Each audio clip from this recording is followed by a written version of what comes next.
RSS यानी कि राष्ट्र स्वयंसेवक संघ के बारे में हम हर दिन कोई न कोई बात सुनते आए हैं। खासकर आरएसएस नेताओं के स्टेटमेंट रोज नेशनल सेंसेशन बन जाते हैं, चाहे वो नरेंद्र मोदी हो या अमित शाह, इनसे पहले अटल बिहारी वाजपेयी जी हो या लाल कृष्ण आडवाणी जी। ये सारे राजनैतिक नेता आरएसएस से ही उभर कर आए हैं। देश भर के सारे आरएसएस कार्यकर्ता संघ चालक का हर आदेश मानते हैं। राजनैतिक पार्टी ना होकर भी भारतीय राजनीति में आरएसएस को नजरअंदाज नहीं किया जा सकता। इस वीडियो में आप जानेंगे कि कैसे बना आरएसएस भारत का सबसे बड़ा नॉन पॉलिटिकल ऑर्गेनाइजेशन। पूज्य है मंत्रिमंडल, नींव का मैं राजकरण हूँ, पूज्य माँ की अर्चना का एक छोटा सा उपकरण हूँ। ये था आरएसएस का गीत, जिसका मतलब है कि देश की सत्ता किसी मंदिर की तरह पवित्र जगह है और हम बस उस मंदिर में भारत माता की सेवा करेंगे। कभी सत्ता में नहीं बैठेंगे, बस सत्ता निर्माण में हाथ बटाएंगे।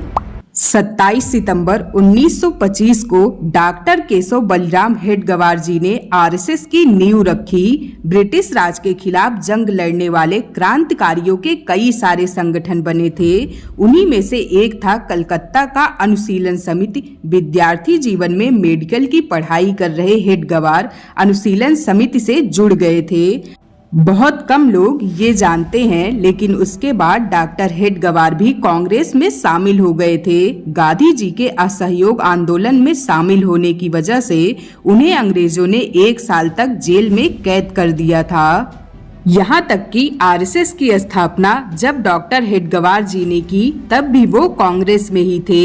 उस समय की कांग्रेस में 2 अलग अलग तरह की आइडियोलॉजी थी। एक वो समुदाय जो अहिंसा से आजादी का सपना देख रहा था और दूसरा वो समुदाय जो अंग्रेजों को उन्हीं की भाषा में जवाब देना जानता था, जो मानते थे कि ब्रिटिश राज से लड़ने के लिए हाथ में हथियार उठाना जरूरी है, जिन्हें हम नरम और गरम दल के नाम से भी जानते हैं। गरम दल की लीडरशिप लाला लाजपत राय, लोकमान्य तिलक और बिपिन पाल जैसे क्रांतिकारी नेताओं के हाथ में थी। डॉक्टर हेडगेवार इसी दल की आइडियोलॉजी को फॉलो करते थे।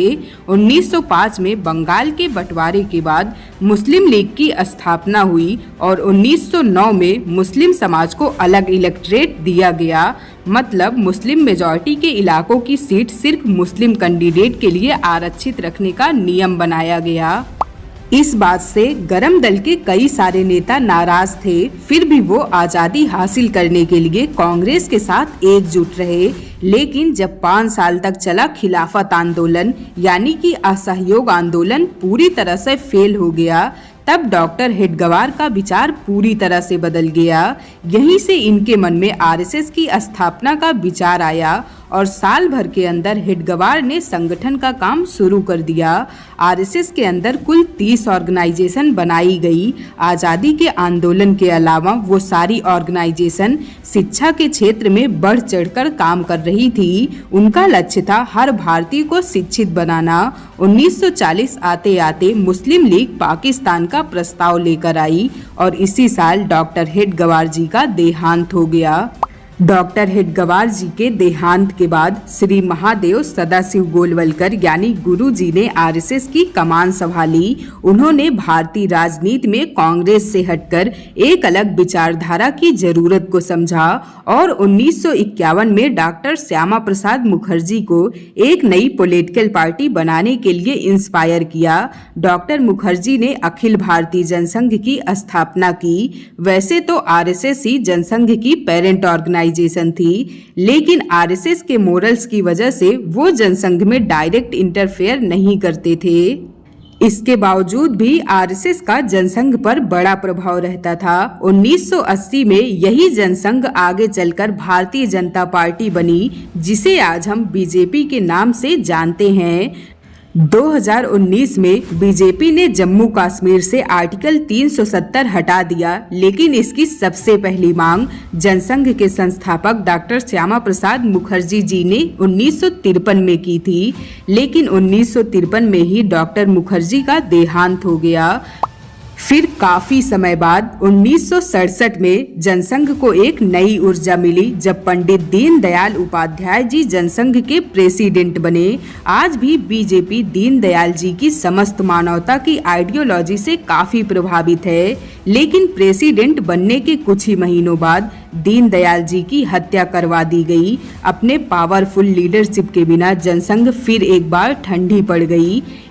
इंदिरा गांधी की सरकार में इमरजेंसी के समय कई पावरफुल नेताओं को सरकार ने जेल में डाल दिया था। आरएसएस को बैन कर दिया गया था।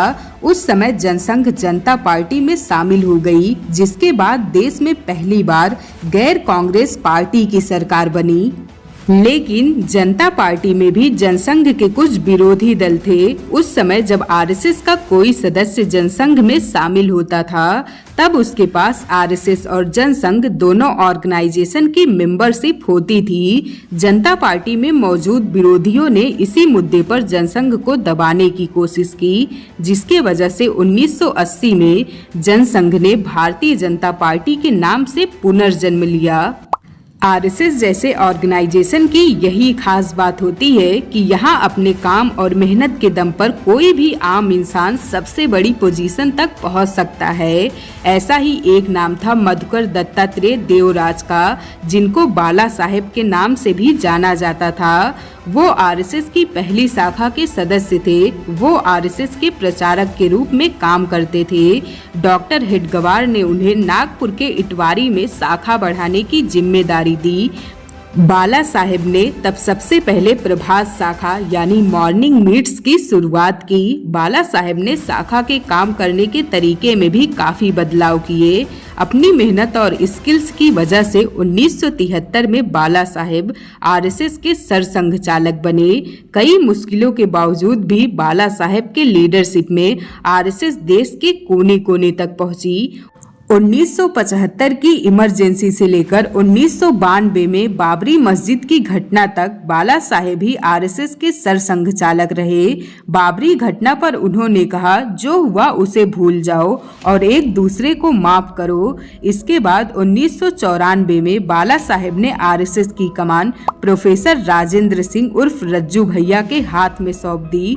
रज्जू भैया ने भी आरएसएस में अपना सफर एक साधारण स्वयंसेवक के रूप में शुरू किया था, लेकिन आरएसएस से पहले रज्जू भैया भी कांग्रेस के साथ जुड़े हुए थे। वो 1942 में अंग्रेजों के खिलाफ कांग्रेस के भारत छोड़ो आंदोलन में शामिल हुए थे, लेकिन 1948 में जब आरएसएस को पहली बार बैन किया गया, तब रज्जू भैया ने सरकार के खिलाफ सत्याग्रह किया था।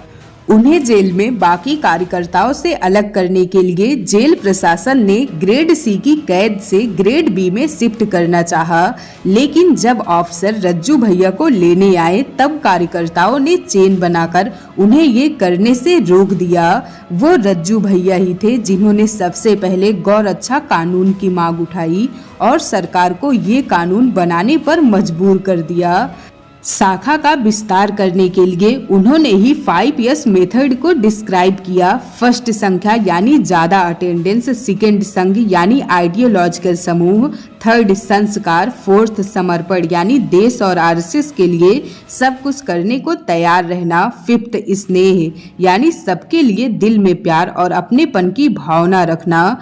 रज्जू भैया ऐसे पहले सरसंघ चालक थे जिन्होंने आरएसएस में किए जा रहे हर काम की लिखित रिपोर्ट तैयार करने की शुरुआत की। जब पंजाब में हिंसा हुई थी तब रज्जू भैया ने पंजाब के लोगों की मदद करने के लिए पंजाब पीड़ित सहायता समिति बनाई और स्वयंसेवक सदस्यों को डोनेशन देने की गुजारिश की। सारे स्वयंसेवक ने अपनी अपनी हैसियत अनुसार डोनेशन दिया। सिर्फ रज्जू भैया की एक गुजारिश पर देश भर के आरएसएस सदस्य पंजाब पीड़ितों की मदद के लिए सामने आए। रज्जू भैया ने ही आरएसएस से जुड़ी विश्व हिंदू परिषद के साथ राम मंदिर आंदोलन को देश भर में पहुंचाया। उन्होंने सरकार और आंदोलनकारियों के बीच मेडिएटर का काम किया। उन्हीं की लीडरशिप में आरएसएस के साथ बीजेपी को इतनी ताकत मिली कि 1998 में बीजेपी ने सेंटर में पावर हासिल कर ली। ऐसे ही एक और स्वयंसेवक के सुदर्शन जी ने कभी ये नहीं सोचा कि लोग उनके बारे में क्या कहेंगे। वो बस वही करते रहे जो लोगों के लिए उन्हें सही महसूस होता गया। सुदर्शन जी को जब 1977 में आरएसएस ने नॉर्थ ईस्ट भेजा, तब सबसे पहले उन्होंने बंगाली और असमिया भाषा सीखी और फिर लोकल भाषा में भाषण दिए। और उन्होंने चर्च की एक्टिविटी पर सवाल उठाने से पहले चर्च के बारे में डीपली अध्ययन किया। उनका मानना था कि किसी विषय पर उंगली उठाने से पहले हमें उस विषय की पूरी जानकारी होनी चाहिए। जब उल्फा आतंकियों ने एक बंगाली हिंदू की हत्या कर दी, तब सुदर्शन जी ने इसे एक सीरियस क्राइम कहा और ऐसी प्रॉब्लम का सॉल्यूशन निकालने के लिए कई स्कॉलर के साथ डिस्कशन के बाद एनआरसी यानी नेशनल रजिस्टर ऑफ सिटीजनशिप की जरूरत को महत्व दिया गया। 1951 में पहली बार एनआरसी डॉक्यूमेंट तैयार किया गया और देश के हर पुलिस स्टेशन और सारे डिस्ट्रिक्ट कलेक्टर ऑफिसर को दिया गया। आज यही एनआरसी का मुद्दा देश के लिए ही नहीं बल्कि दुनिया के लिए सेंसेशनल इशू बन गया है। बाकी आरएसएस नेताओं की तरह सुदर्शन जी भी ग्रामीण विकास के साथ महिलाओं और दलितों को मेन स्ट्रीम में लाने की तरफ थे, लेकिन इसके साथ ही वो चाहते थे कि अपनी भारतीय संस्कृति को लेकर भी कुछ किया जाए, जो गलत परंपराएं हैं उनको बदला जाए। इसके साथ ही वो इंडस्ट्रियल सेक्टर में भी रिफॉर्म के लिए ट्राई कर रहे थे। वहीं फार्मिंग में जेनेटिकली मॉडिफाइड सीड यानी आर्टिफिशियल सीड का विरोध भी उन्होंने किया। उनका मानना था कि खेती के लिए पारंपरिक तरीका ही बेहतर है। 1999 में ओडिशा में सुपर साइक्लोन की तबाही देखकर उन्होंने भूकंप को रोकने वाले प्रोजेक्ट सजेस्ट किए, जिनमें 7 जियोथर्मल रीजन के 340 हॉट वाटर स्प्रिंग का उपयोग करके 10,000 मेगावाट पावर जनरेट करने वाला प्रोजेक्ट भी शामिल था। और भारत के सुपर पावर बनने की यात्रा की भविष्यवाणी भी सबसे पहले सुदर्शन जी ने ही करी थी।